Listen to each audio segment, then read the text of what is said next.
Welcome to Science Store online classes.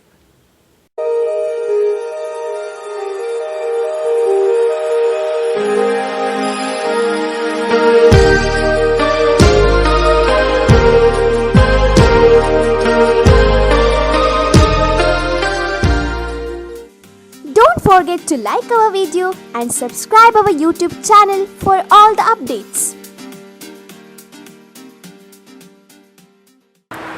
Yes, let's move to the next problem. An electron of mass m into E, that is me, initially at rest. There is one electron which is initially at rest. What does it mean? U is equal to 0.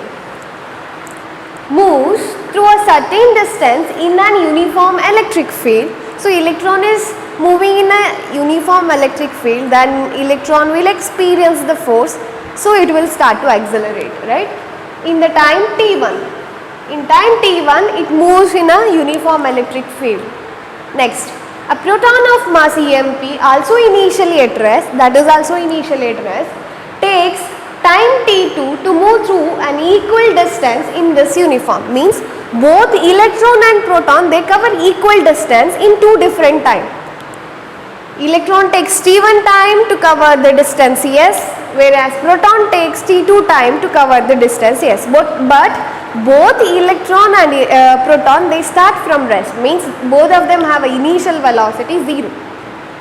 So, t2 to move through an equal distance in this uniform electric field, neglecting the effect of gravity. The ratio of t2 and t1 you should find out. The ratio of t2 and t1. If you look at the options, so option A and D says in terms of number. Option B and C is in terms of the values me and mb.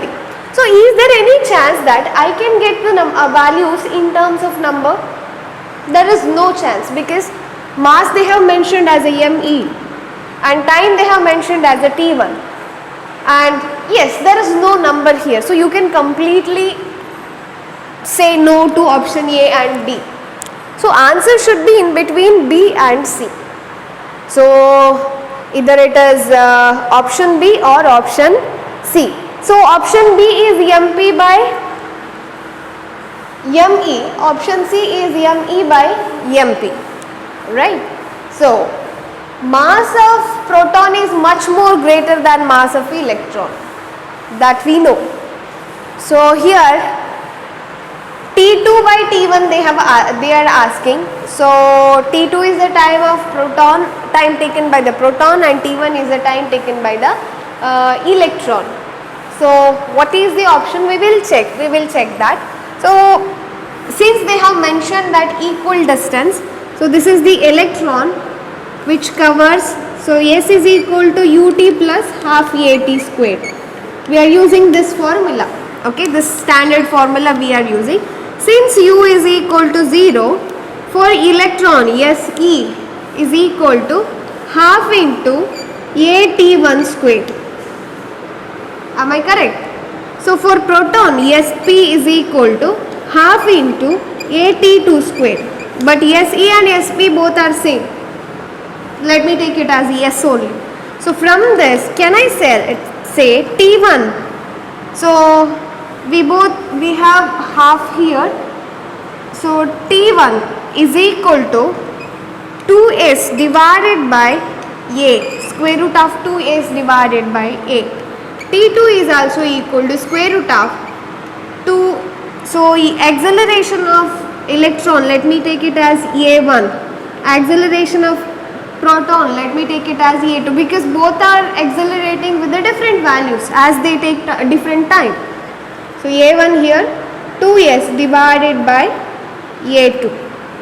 If you observe both the equation, you have 2s, you can consider it as a constant. So from this you can say T1 is inversely proportional to square root of a1, correct? If you take 2s, because s is the distance which is constant for both proton and electron. Similarly, you can say T2 is inversely proportional to square root of 8. So now that I want the ratio T2 and T1, which is equal to square root of a1 and a2. Am I right? T1 is inversely proportional to A1, T2 is inversely proportional to A2. What is A1 and A2? Acceleration of electron and proton respectively. Why accelerations are different? Because they cover equal distance with the different time. So acceleration should be different. So I have to walk with my friend 10 kilometer distance. We both walk 10 kilometer distance, but I take 1 hour to cover 10 kilometer. My friend takes 1.5 hour, 1.5 hour or 1 hour and 30 minutes to cover 10 kilometer. So we both covered same distance. S for both of us is same.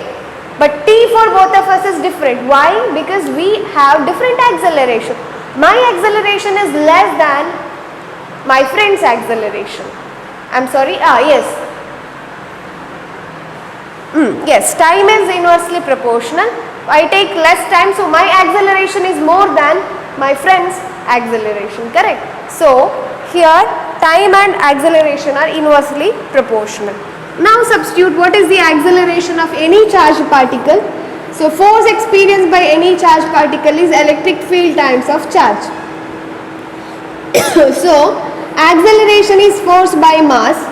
So, acceleration A1 can be written as E into charge, that is Q, charge of electron, divided by mass of electron. A2 is nothing but E into charge of proton is also E, correct? This is plus, minus, this is plus, divided by mass of proton. So substitute that value. A1 is nothing but E into E by M into E. This is E into E by M into P. This gets cancelled, square root. So which is equal to square root of M into P divided by M into E. Option B is the answer. I hope you're following.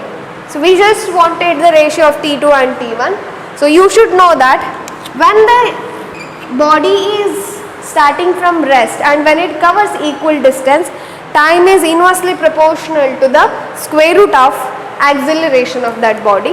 So by taking that, the ratio acceleration for a charged body is E into charge of electron and proton both is E, small letter E, that is 1.6 into 10 to the power of minus 19 coulomb by mass of electron. Here E into charge of proton by mass of proton, substituting that gets cancelled, so you will get ratio of square root of mass of proton and mass of electron. So remember, if electron and proton are accelerating in the same uniform electric field, E is same for both and they cover equal distance in a different time, then the time taken by proton to time taken by electron will be square root of mass of proton, mass of electron, or time taken by electron to time taken by proton is equal to square root of mass of electron, mass of by mass of proton. So remember this expression so that you don't have to do so much. You can directly arrive at the expression. Yes, thank you. Let's discuss about continuous charge distribution and electric flux, Gauss law and continuous charge distribution, Gauss law in a next class. Thank you.